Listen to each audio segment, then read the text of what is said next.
Good evening, Facebook, YouTube, and Twitter. This is Rich again, back for your third and final video blog of the night for Saturday, August 15th, 2015, around 8:17 in the evening in Belleville, Massachusetts. Sun's down. It's been a lot of rain and thunder and wind and lightning today, heavy thunder showers. But tomorrow's going to be a hot and humid day with no chance of thunder showers. That's good. Some news to report. Marlins outfielder Ichiro Suzuki has got his overall hit 4,192. This is combined total of Major League Baseball and Japan. He's passed Ty Cobb for second most hits ever. Not officially, but he might go after Pete Rose's record. And that's about it on the news. My third and final video blog subject of tonight's personality profile. Tonight's personality profile is about one of the most famous power forward centers in NBA history, Tim Duncan. Tim Duncan is still going strong with the San Antonio Spurs, one of the best, probably one of the best 10 players in NBA history. Tim was born and he grew up in the U.S. Virgin Islands. And in fact, he wanted to be an Olympic swimmer when he was growing up and stuff. And they had a big pool where he grew up in the Virgin Islands. But that dream was destroyed when Hurricane Hugo hit and destroyed the public pool, the only public pool where he was living in the Virgin Islands. And he tried swimming in the ocean, but he was afraid of sharks and stuff like that. And then he focused to basketball, and he played basketball when he was in high school. He was heavily recruited by a lot of colleges, including the University of Harvard and the University of Delaware and Providence College, but he signed with Wake Forest in the ACC, and he played 4 seasons at Wake Forest and stuff because he made a deal with like his mother, who was, when his mother passed away in his teens of breast cancer. And before she died, he told his mother he would get his college degree. And he's played all 4 years at Wake Forest. 2 times he was a first-team All-American. 2 times he was ACC Player of the Year. 3 times he was NABC Defensive Player of the Year. 1997 College Basketball Player of the Year. And here's his career stats. At Duke, 2,117 points, 16.5 points per game, 1,570 rebounds, 12.3 rebounds per game, and 288 assists, 2.3 assists per game.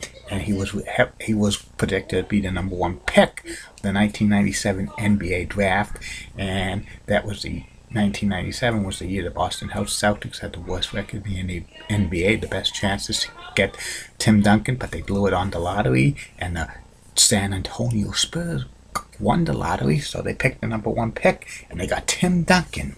And Tim Duncan's been with the Spurs ever since, 18 years, and he's had an amazing career with the Spurs. 9 times he's averaged 20 or more points per game. 13 times he's averaged 10 or more rebounds per game during a season.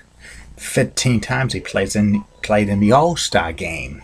10 times he's been All-NBA First Team. 3 times All-NBA Second Team. 2 times All-NBA Third Team. 8 times he's been All-NBA Defensive First Team. And 7 times All-NBA Defensive Second Team. He's won 5 NBA championships with the Spurs. 2 times he was an NBA Most Valuable Player. 3 times he's been the NBA Finals MVP. He was Rookie of the Year in 1998. And Tim Duncan seems to get better and better with age and stuff. Every year he's been in the league, the San Antonio Spurs have not missed the playoffs. Him and Greg Popovich are an amazing duo of player and coach and stuff. And Tim Duncan's very consistent. Probably one of the best power forward centers of all time. He's always, for many years, he's always been in the race for MVP. I'm very surprised he's only won 2 NBA MVPs back to back. 2003, 2004, no, 2002 and 2003. Consume type, sorry about that. He's always, like, he should have won at least a few more MVP awards, but he probably is in the top 10 every year for MVP awards and stuff. And he's first played with David Robinson and eventually with Manu Ginobili and Tony Parker as like his core teammates and stuff for the Spurs. He's going into his 19th this season. He signed another contract with the Spurs. This will probably end his career with the Spurs. He'll probably play 20 years in the NBA. Hopefully he wins one more NBA championship for the Spurs with 6. I'm San Antonio Spurs are in a small market in the NBA, and before, like, Tim Duncan came along, they had David Robinson and stuff, but they weren't legitimate NBA contenders. But with Tim Duncan, they became one of the best dynasties in NBA history and stuff. Every single year, the Spurs are picked by many people to win the NBA championship or be right in there, and I agree with that. And Tim's probably going to go down in history as probably one of the top 10 players in NBA history and stuff. And when he retires, he'll be a first ballot Hall of Famer, and his number 21 will never be worn by another Spurs player again because it's going to be definitely retired. And here's his career stats today: 25,974 points, averaging 19.5 points per game, 14,644 rebounds, 11 rebounds per game, and 4,062 assists, 3.1 assists per game. And that's about it on Tim Duncan. That's about it on these video blogs: Facebook, YouTube, and Twitter. Be back tomorrow. You're going to get 3 more video blogs. First video blog will be fantasy booking. And I'm doing this tomorrow because of SummerSlam reviews and stuff, beginning on Monday and stuff, and I really don't want to be doing 2 subjects a day about professional wrestling. Try to avoid that as much as possible. The first fantasy booking thing I'm going to be doing tomorrow is I'm going to go back to the year 1989 and we book Hulk Hogan as a heel. He turns on Macho Man Randy Savage. Then they have the Mega Palace will explode, but like have Hogan as a heel and Savage as a face. I'll book Hogan as a heel from April 1989 to April 1990. And what I'm going to tell you in this one is going to be real shocking and stuff, and all of the angles and stuff, and it would be pretty amazing and stuff. It would be outstanding and stuff like that. That could have been a consideration in 1989, but I didn't think the WWE did not want to really turn Hogan heel at all. I'll tell you more about that.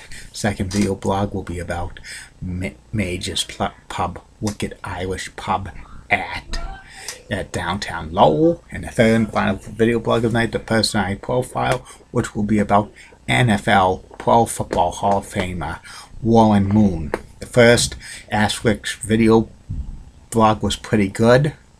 I want more questions. The next one's going to probably be sometime in September, probably in about 4 to 6 weeks. So Facebook, YouTube, and Twitter, send in those questions. Starting Monday is my reviews of SummerSlams. The first one will be SummerSlam 1988 from Madison Square Garden. Like I always say, keep calm. And I'm a Julie Bratton guy.